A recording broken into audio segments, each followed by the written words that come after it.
ભારતીય કોસ્ટગાર્ડને 50 વર્ષ પૂર્ણ થયા છે તે નિમિત્તે પોરબંદર કોસ્ટગાર્ડ હેડક્વાર્ટર ખાતે ડે એટ સી કાર્યક્રમનું આયોજન કરાયું હતું, જેમાં કોસ્ટગાર્ડની 4 પેટ્રોલિંગ શિપમાં પોરબંદરના નાગરિકોને મધદરિયે લઈ જવામાં આવ્યા હતા અને ત્યાં કોસ્ટગાર્ડના જવાનોએ કરતબોનું પ્રદર્શન કર્યું હતું। આ ઉપરાંત તેઓ દેશની સુરક્ષા કેવી રીતે કરે છે તેનું નિદર્શન પણ કર્યું હતું।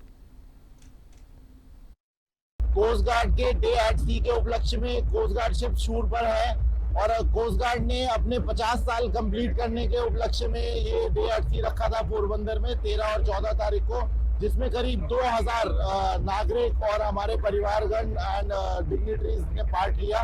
और इस पूरे प्रक्रिया में कोस्ट गार्ड ने अपना चार्टर ऑफ ड्यूटी, जो हम अपनी शिप जो हमारे एट सी काम करते हैं, वो दिखाया सारी जनता को। आज અમે ડેટસીના કાર્યક્રમમાં આવ્યા છે। કોસ્ટગાર્ડના જવાનો છે દરિયાની સુરક્ષા કેવી રીતે કરે છે એ અમે જોયું છે, બાળકોએ જોયું છે, બીજા બધા આવ્યા છે એને પણ